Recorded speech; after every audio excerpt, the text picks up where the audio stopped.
Olá, muito boa tarde. Hoje, dia 31 de março, sou Lúcia Yang, consultora dos treinamentos da Reut. Estou aqui hoje com o tema da nossa live DFC, que é a demonstração de fluxos contábeis como instrumento para a tomada de decisão.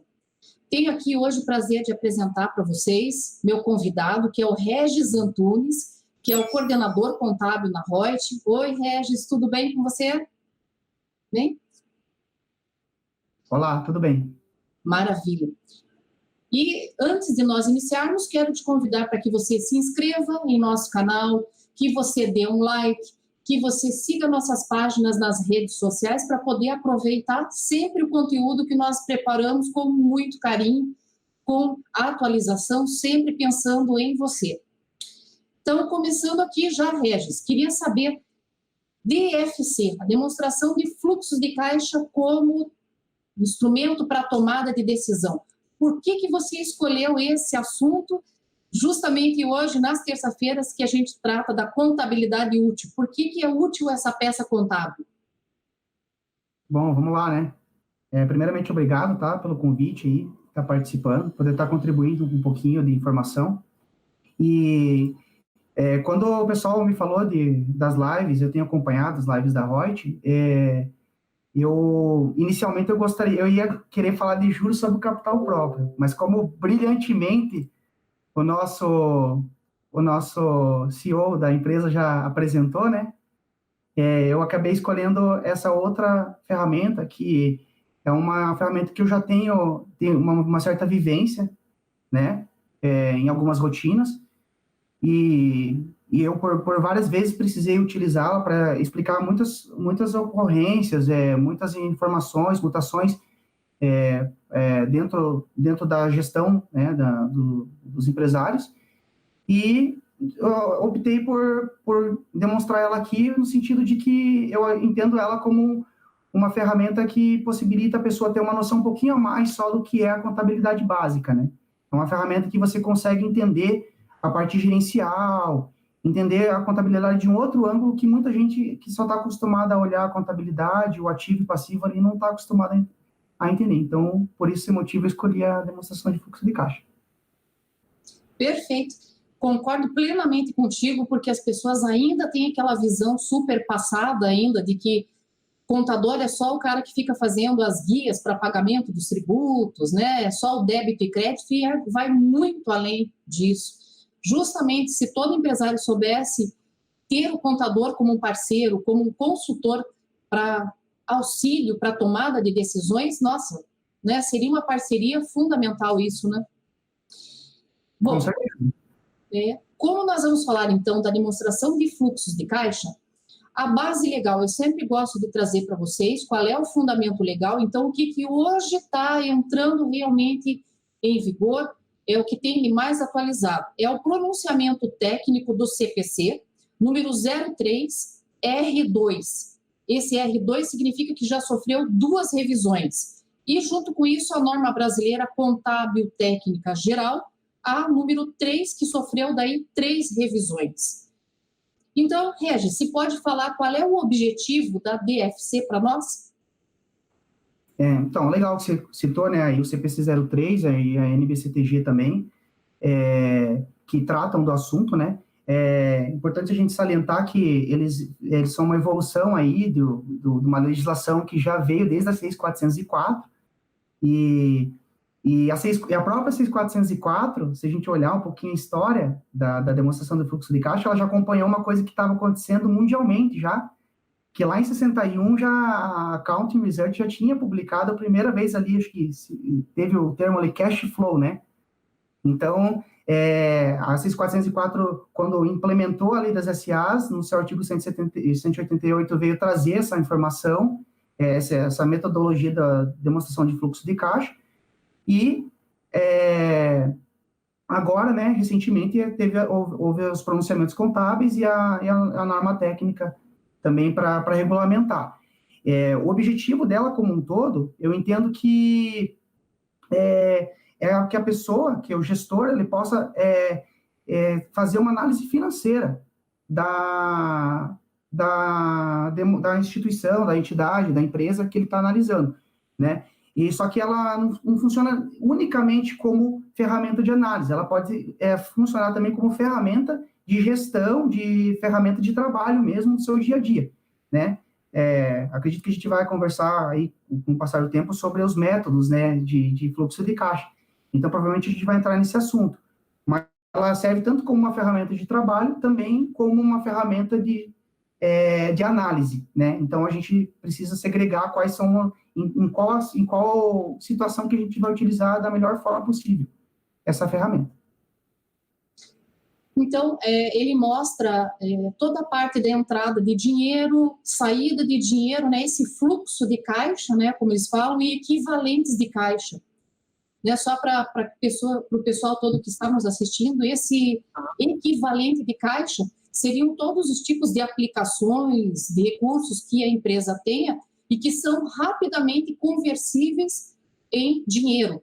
Ou seja, essa conversão seria aplicações que eu posso resgatar e transformar em dinheiro rápido, 90 dias. Então, é todo aquele valor que entrou e saiu do meu caixa e que equivalentes de caixa, ou seja, aplicações que se transformam em dinheiro rapidamente, 90 dias. O Regis estava falando desses fluxos de caixa. Então, nesses fluxos, a lei das SAs, que você comentou, a 6.404, de 76, que sofreu uma baita remodelação, né, pela lei 11.638, alçando a contabilidade por padrão internacional, né, para poder acompanhar essa globalização toda, ela vem estabelecendo que esse demonstrativo de fluxo de caixa, ele permite com que todas as pessoas que têm um pouco de noção de contabilidade consigam analisar toda a parte do desempenho da empresa sobre 3 fluxos, 3 prismas, vamos dizer assim, sobre o aspecto das atividades operacionais da empresa. Então, eu consigo verificar quanto que está entrando e saindo de dinheiro da minha empresa no que se reporta à minha atividade operacional. Por exemplo, se eu sou um comércio, tudo que eu tive de entrada e saída de dinheiro relativo à minha comercialização. Tá. Na parte de financiamentos. Financiamentos, daí depois eu vou pedir para o Regis explicar um pouquinho mais cada uma dessas partes, mas também o que está entrando e saindo de dinheiro no que se reporta a financiamentos. E na parte dos investimentos. Então, é uma baita de uma peça contábil que demonstra o desempenho da empresa. E como a gente vai falar um pouquinho mais para frente, não só para eu analisar a empresa ali como um todo, só através dessa peça contábil, ela, conjugada com outros demonstrativos, pode te dar uma visão muito interessante. Porque tem muitas empresas que analisam, por exemplo, uma DRE, a demonstração do resultado de exercício, vem lá que deu um lucro ou um prejuízo, e olham o caixa da empresa. E às vezes não condiz, ele disse, puxa, mas eu estou tendo um lucro ali na minha DRE, mas a minha demonstração de fluxo de caixa não está mostrando todo esse valor em caixa. Então, isso também que é importante, né, de fazer uma visão em conjunto das peças contábeis para ter um entendimento correto da situação da empresa, né, Regis? Correto. E assim, o que mais ela indica?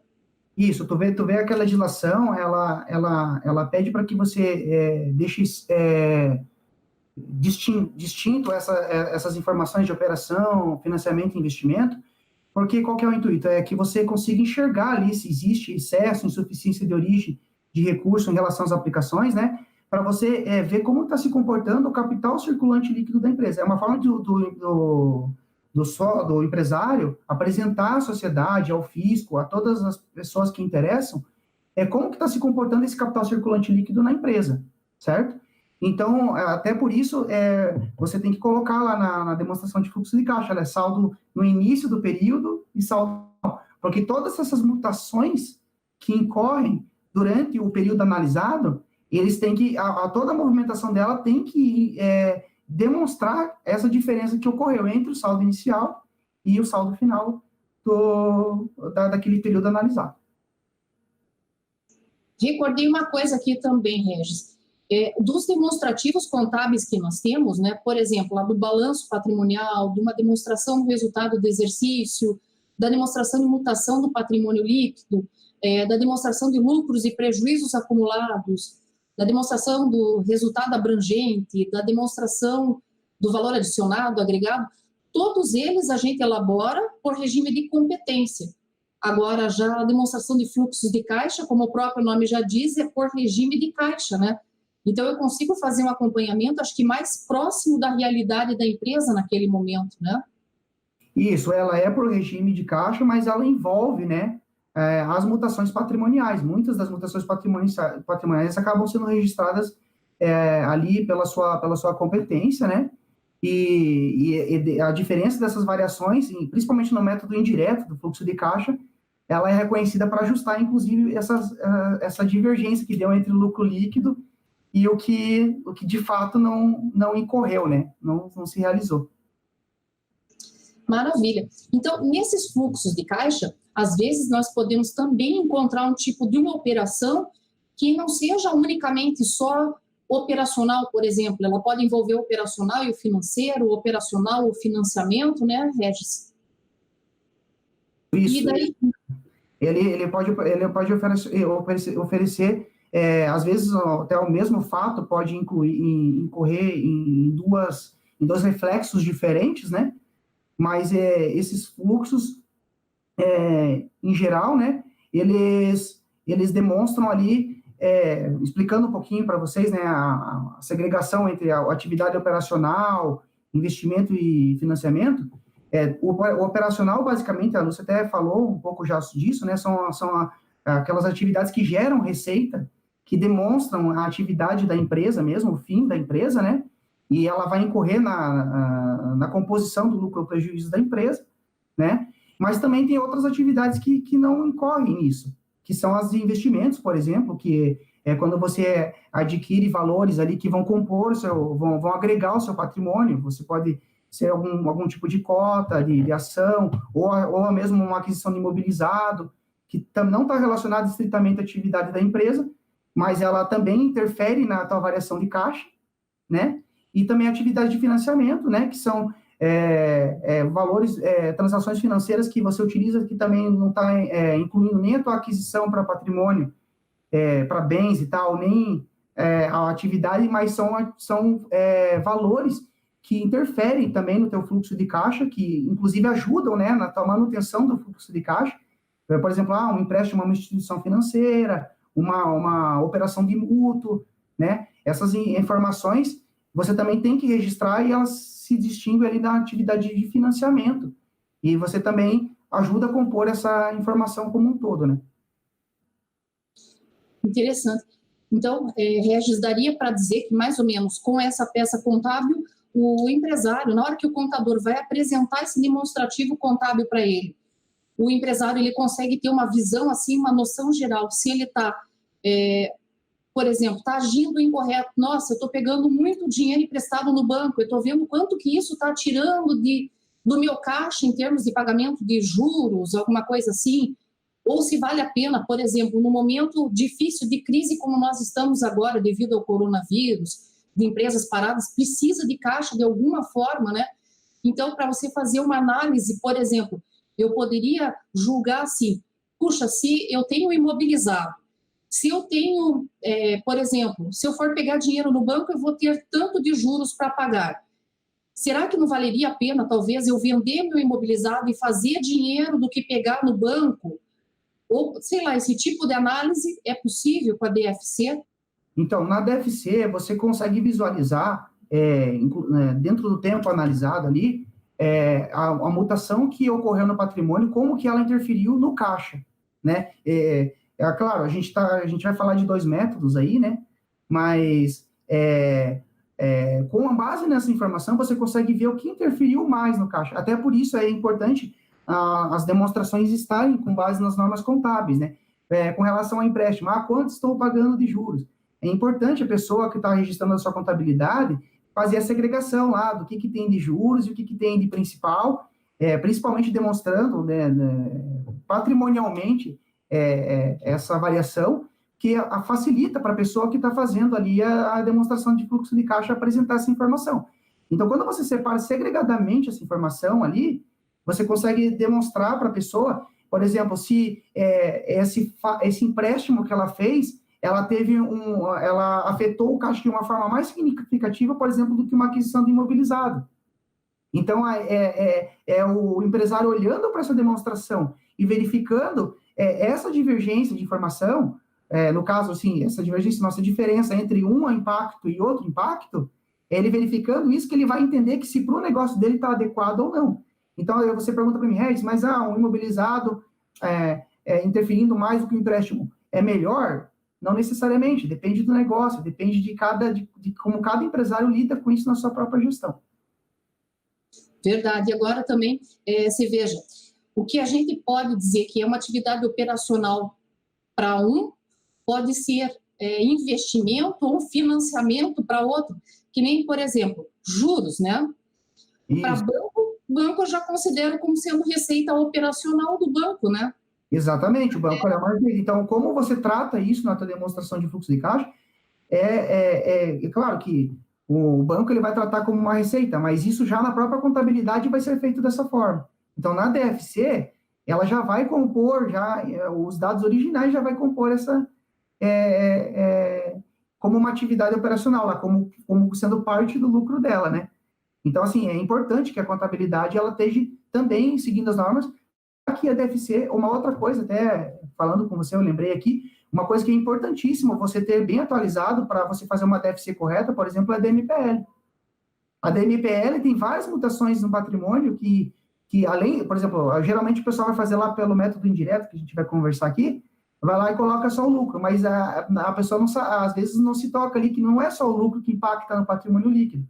Tem ali distribuição de lucros e dividendos, juros sobre capital próprio, todas as coisas que interferem, ou algum ajuste de exercício anterior, coisa que interfere, às vezes, na demonstração de fluxo de caixa, e às vezes a pessoa não se toca, porque ou não contabilizou de uma forma correta, ou porque não soube segregar, né?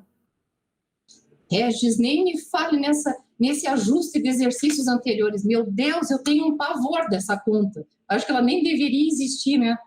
Porque a contabilidade é para ser feita no momento correto, né? E se eu achei alguma coisinha errada, não era para voltar e arrumar no tempo, né? Não ter que ajustar agora e tal, mas que até fere até um princípio de competência, né? De eu estar registrando agora uma coisa que era de outro momento.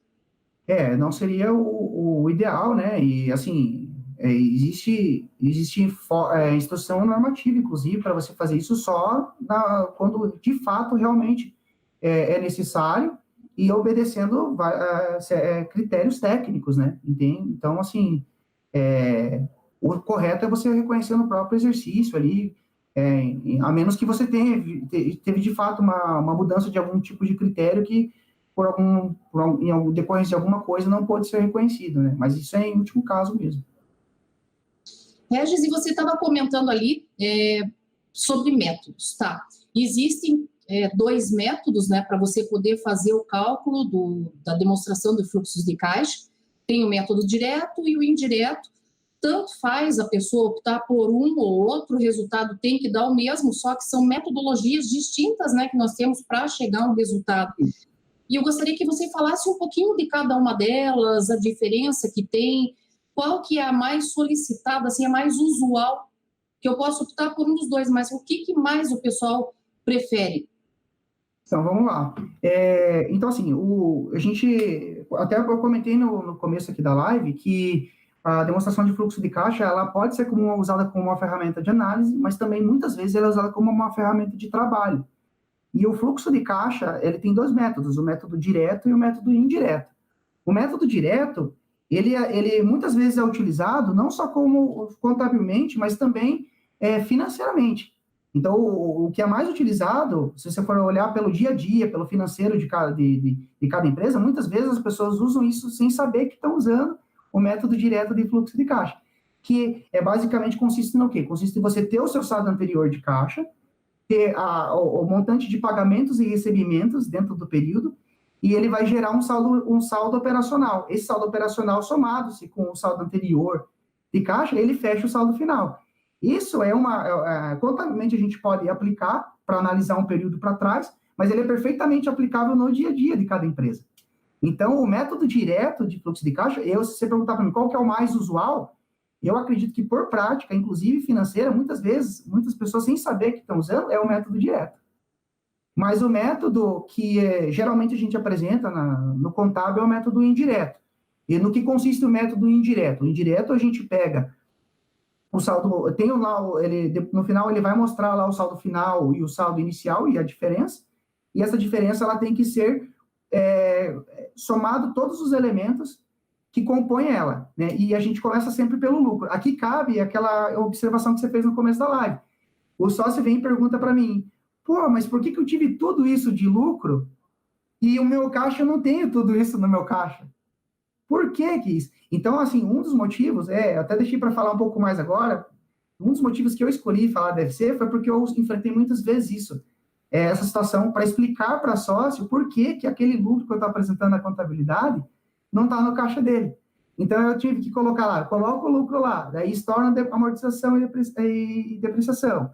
Aí eu tenho lucro ajustado, daí eu tenho que estornar as diferenças das variações patrimoniais, que são as atividades operacionais.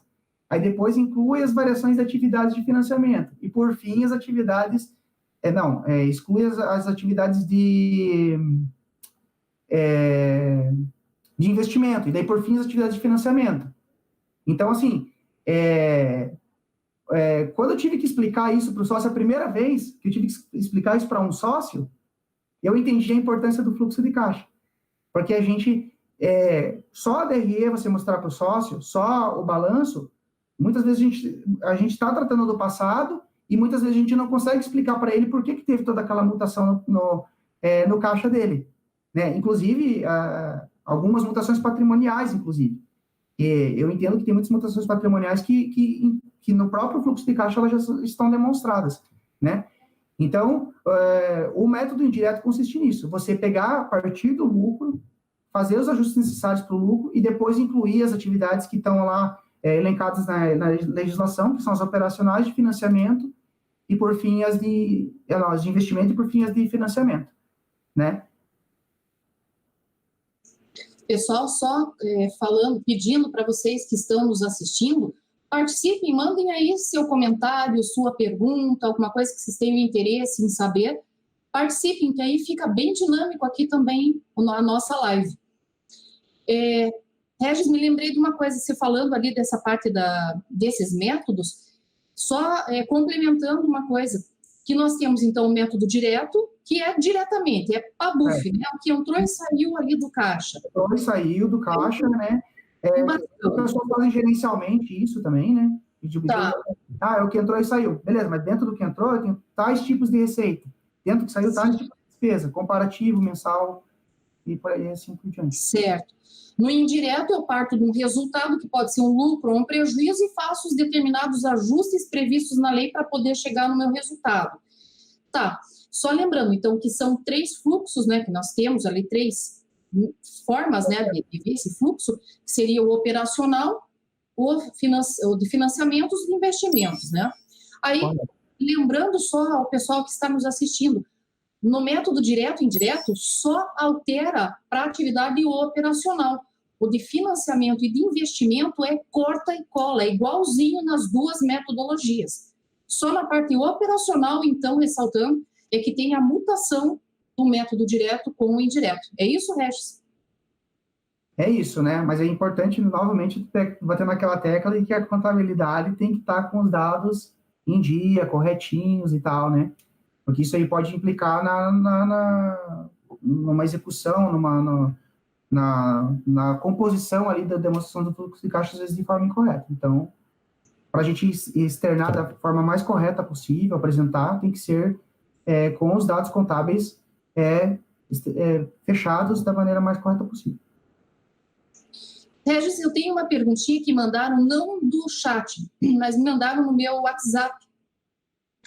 Perguntaram ali, Regis, tem alguma divulgação necessária, algum comentário relativo à utilidade dessa peça contábil para analisar a posição financeira e a liquidez da empresa?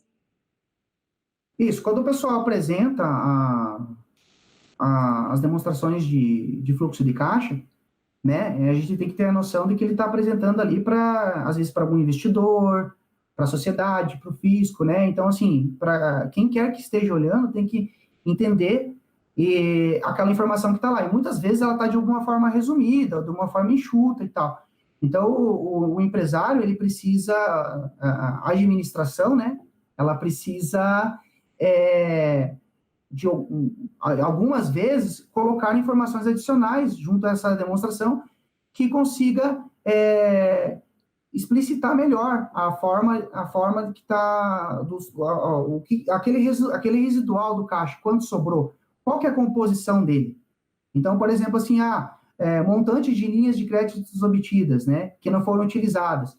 Isso aí é um saldo que vai compor o caixa, mas no futuro ele vai ter que ser utilizado, porque ou ele vai ser utilizado para aplicação em alguma finalidade da empresa, ou ele vai ser para efetuar futuros pagamentos e tudo mais, né? E montante agregado de fluxo de caixa que representa aumento na capacidade operacional, né? Então, por exemplo, eu tenho lá um montante lá uma parte do meu caixa, ele é estritamente para operação. Eu tenho que determinar, às vezes, para a pessoa que está olhando, que aquela sobra de caixa ela vai ser destinada para aquilo. O investidor, ele botar o olho naquilo e, às vezes, achar que, não, aquilo ali está à disposição para qualquer outro tipo de investimento que eu quiser acrescentar na empresa. É importante que essas informações adicionais existam, né? Tem a questão do pronunciamento técnico de informação por segmento. Algumas empresas têm que demonstrar o fluxo de caixa por segmento e tem que discriminar essas informações, né? E também tem a questão de juros, dividendos, que eu já mencionei ali, sobre a parte de financiamento, né? Quando eu falo lá, beleza, uma parte dessa minha variação no fluxo de caixa foi distribuição de lucro, ou foi juros sobre capital próprio. Tá, mas foi para quem? Quanto foi para cada sócio? Por exemplo, essas informações adicionais, em alguns casos, também são necessárias abrir esse valor, né? Então, vai de cada caso, né? Mas informações adicionais são necessárias e as administrações, de fato, têm que colocar quando realmente precisa. Pois é importante mesmo. Às vezes, porque até, vamos supor que os sócios, sei lá, venham divergir de opinião, alguma coisa, ou tem algum problema entre eles, ou um sócio queira sair da empresa, você tem, através dessas peças contábeis todas, uma forma de fazer uma apuração de haveres, de facilitar, de ter uma transparência melhor de todos os acontecimentos da empresa, para ver que às vezes você não está destinando dinheiro para uma coisa incorreta, enfim, usando para um outro fim. E até acho que mesmo, Regis, também daria até para passar uma responsabilidade para o administrador da empresa, né? De ver se ele realmente está gerindo, se está fazendo de uma forma eficiente e eficaz a gestão daquele dinheiro que está ali nas mãos dele, né? Na aplicação correta dentro da empresa. Né? Teu microfone. Quando ele precisa informar, de fato, para a sociedade todos esses impactos, e de maneira detalhada, muitas vezes ele acaba entendendo, né, o impacto da administração que ele mesmo executou na empresa, né? Então, isso é importantíssimo, né, existir essas informações para que, de fato, principalmente quando é capital aberto, quando existe perspectiva de aporte, de entrada na sociedade, as pessoas possam compreender, de fato, os reais reflexos que ocorreram na empresa. Isso. Em termos daí da utilidade mesmo da peça, é uma forma que acho que vai proporcionar ali aos sócios, né, que tem uma visão ali da empresa, dele poder analisar qual é a capacidade que a empresa tem de gerar um caixa, um equivalente de caixa, bem também como poder fazer uma avaliação das necessidades da utilização desse dinheiro, né? Aquilo que se comentou. Porque senão o cara olha ali um dinheiro no caixa e diz, opa, está sobrando, deixa eu aproveitar para fazer uma retirada, um empréstimo, para comprar isso, aquilo, aquele outro. Mas você já tem um fim específico para cada um daqueles ali, né? E às vezes a gente olha também um caixa... Você quer falar alguma coisa? Então, realmente, a ideia é a pessoa olhar a capacidade de geração e o que a pessoa consegue compreender. Ela consegue compreender não só a capacidade de geração, mas todos os fatos que impactaram naquela geração de caixa. Então, seja ela positiva ou negativa. O caixa ela diminuiu, mas às vezes aqueles fatos que impactaram, ele mostra um cenário positivo para a empresa, mesmo ela tendo uma diminuição de caixa. E já, por exemplo, ela diminuiu, mas ela diminuiu porque uma boa parte da diminuição dela foi retirada de lucro. Opa, peraí, então, se eu desconsiderar te retirar de lucro, a geração de caixa foi ótima, entende? Então, ela diminuiu, mas ela diminuiu porque ela já veio com prejuízo acumulado, ou porque ela veio com lucro, mas ela teve uma série de outros impactos que mitigaram esse lucro, né?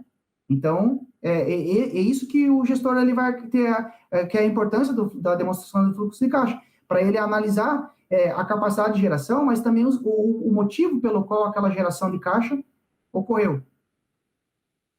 E acho que com isso daí ele gera uma maior credibilidade também nas informações que são geradas, né? Ele dá maior segurança também para o empresário, né? Para ele saber até qual é o momento de investir, enfim, né? De como gerir esse capital de giro realmente dele, né? Para não ficar um dinheiro parado, né? Também, e para não ficar também totalmente zerado. Você sabe que uma vez, numa empresa que eu trabalhei, chegou uma situação que eles tinham lucro, estavam bem mesmo, eles estavam, né? Porque toda empresa ela vai tendo ali seus fluxos, né? Tem uma época que é de crescimento de uma empresa, dali a pouco ela estabiliza, ela pode dar uma leve crescida ou ficar estabilizada ou até cair, né? Se ela não se recalchutar ali nas ideias e tudo. E eu vi que a empresa ela estava alçando um sucesso, estava indo bem, estava entrando bastante dinheiro para ela, e chegou o momento que o caixa dela estava completamente zerado. Chegou o momento que eles não tinham dinheiro, às vezes, nem para pegar e pagar, por exemplo, não tinha isso de motoboy na época, né? Mas era um boy que ou ele pegava um ônibus ou pegava até um táxi, se tivesse que chegar muito cedo, chegar muito rápido numa empresa, alguma coisa assim. Às vezes não tinha dinheiro, tinha que pegar, às vezes, do funcionário da empresa, um dinheiro emprestado, para adiantar para o boy poder ir levar na empresa. Quer dizer, a gente pensa, poxa, mas daí a empresa está bem mesmo? Porque se ela me diz que está tendo lucro, que ela está, a gente vê os sócios ostentando riquezas, comprando coisas e tal, e a empresa não tem nem para pagar um táxi, né? Então... porque é por isso que tem essa diferença, né, da personalidade, né? E essa separação aí, por exemplo, o que acontece muitas vezes, o resultado da empresa vai bem, mas todo esse recurso, ele não fica disponível para a empresa, né? E isso, ou ela não reaplica esse recurso, né? E é claro que isso daí vai impactar na estrutura da empresa e isso pode impactar em futuros resultados da empresa. Então, é importante a gente entender o motivo, né? Por que o caixa está baixo. Às vezes é só o resultado? Não, às vezes é outras coisas. Às vezes, foi uma retirada? Pode ser, mas às vezes pode ser também, sei lá, uma compra desnecessária de um investimento, a aquisição de imobilizado, sei lá, que não era necessário. Eu já vi o caso, por exemplo, de uma empresa que resolveu investir numa unidade nova só que investiu no momento errado. O mercado não cresceu como ela gostaria que crescesse naquele setor.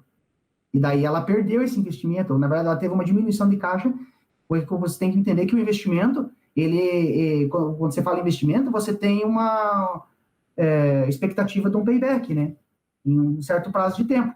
Se você não tem esse retorno, esse dinheiro, na verdade, ele foi em vão, né? Ou ele vai ficar parado. Para isso que serve a demonstração, para você entender o reflexo e o motivo, se valeu a pena, se não valeu e tudo mais. Complementando, né, o que o Regis estava comentando aqui, vê se você concorda comigo, Regis. A demonstração do fluxo de caixa, então, como a gente fala, que nem os índices financeiros todos para fazer uma análise da empresa, a gente nunca deve ver só uma peça contábil, só um índice, a gente tem que ver um conjunto geral para ter uma visão geral da empresa, né? E verificar comparativamente com outras empresas do mesmo segmento, porque às vezes a culpa daquele resultado que a empresa está oferindo ali naquele momento, às vezes não é culpa dela, é o momento econômico, enfim, alguma coisa que não deu certo, não pode também só culpar o administrador da empresa, às vezes, não é uma questão de uma má gestão, né? É um mercado que não estão ao alcance, né? Algumas coisas não estão ao alcance, né? Às vezes a pessoa faz o que está ao alcance, mas muitas vezes não depende dela, né? Que nem, por exemplo, lembra quando teve ali que bombou o tal do Minha Casa Minha Vida, que daí o segmento da construção civil, nossa, né, lavou, né, nossa, ganhou muita grana, teve muito, e depois deu aquela baixada, uma queda no mercado, daí você vai olhar o teu resultado sozinho, você vai olhar e dizer, nossa, mas na empresa, será que eu que estou mal aqui, não estou gerindo legal? Você comparando com outras construtoras também, com outras empresas do mesmo segmento, você consegue analisar que está todo mundo mais ou menos naquele patamar.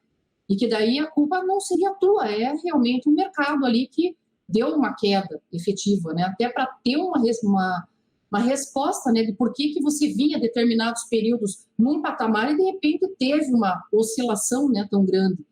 E para isso eles mandam fazer o comparativo das demonstrações ano a ano, né? Para você ter ali uma... Inclusive, você comparar, né, a DFC com outras demonstrações, né? Porque a DFC ela é uma ferramenta que te dá uma análise, né? Mas aí você tem outras demonstrações que você tem que linkar todas elas, né? Você com base na DFC, você tem uma informação. Com base no balanço, você tem outra. Com base na DRE, você tem outra. Então, assim, juntando elas, você consegue ter uma noção, o gestor, né, vai ter uma noção real do cenário que a empresa dele, de posição financeira, que a empresa está tendo, né, ou de fato, ou o que ela está alcançando, o que ela não está alcançando, se tem alguma informação que esteja relacionada à gestão dele, né, que às vezes está relacionada à gestão, às vezes não está. Tudo isso é com base confrontando as informações, confrontando a informação que está no fluxo de caixa, confrontando a informação que está, por exemplo, na DMPL, para você montar o cenário real aí do que realmente ocorreu, de que se a empresa de fato atingiu o objetivo ou não atingiu, né?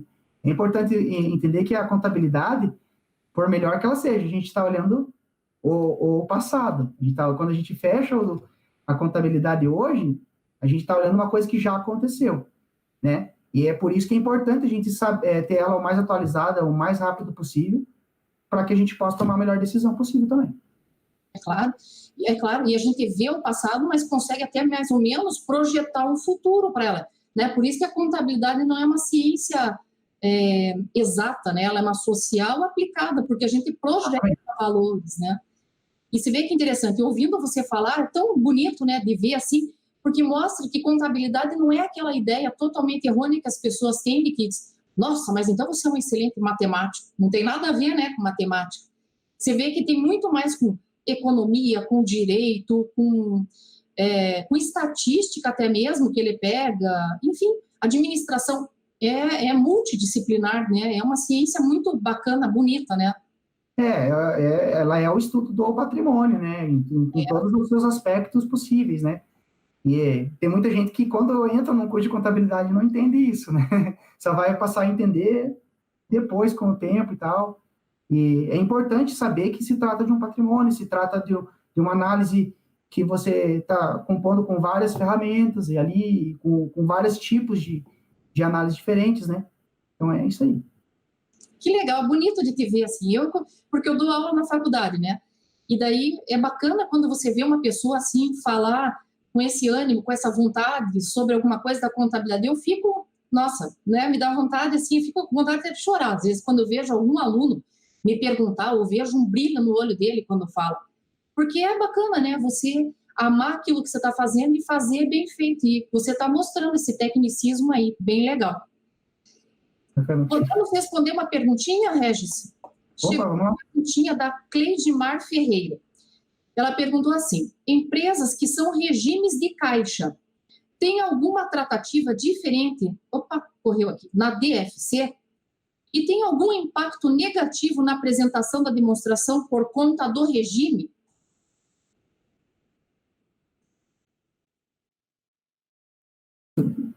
Alô. Estava com o microfone desligado. A DFC, ela trata basicamente da mutação que ocorreu via o próprio regime de caixa mesmo. Então, se você tem uma diferença de lucro, se você vai ter o lucro apresentado e vamos supor pelo método indireto, né?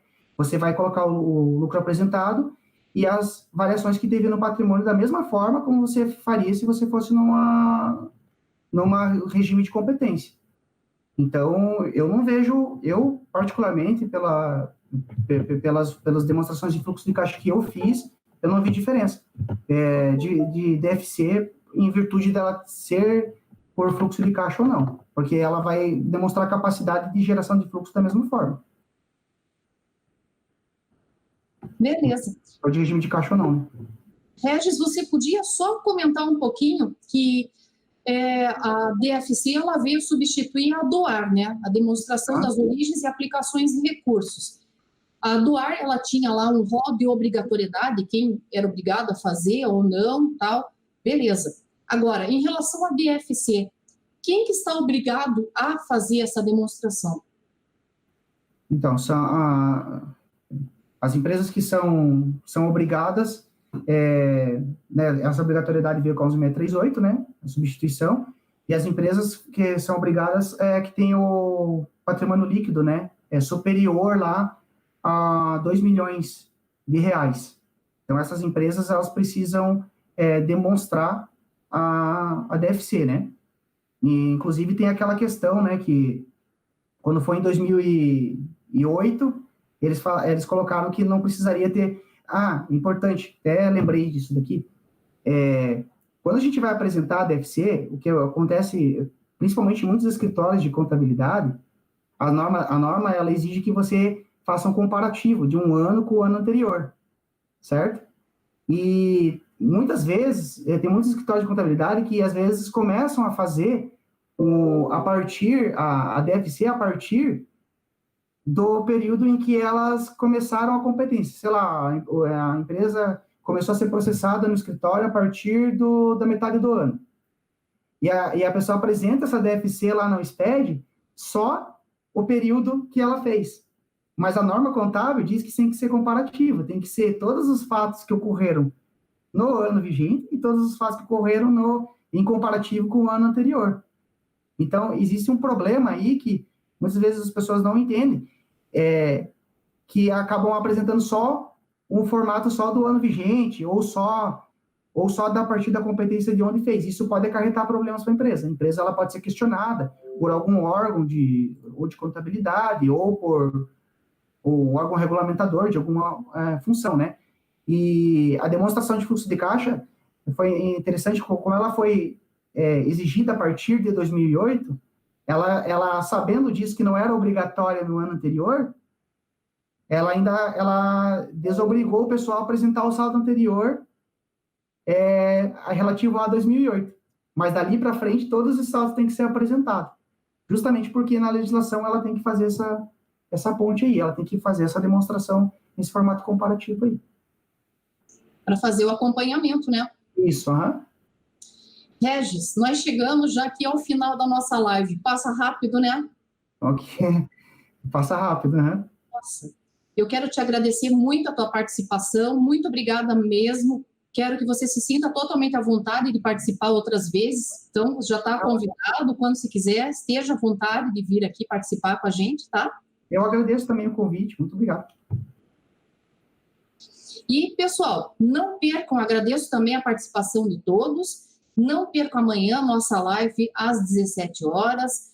É da parte de departamento de pessoal que nós vamos falar. Amanhã é com a Nicole Malman, que é analista do RH lá da Reut, e ela vai trazer um tema bem bacana para a gente poder falar.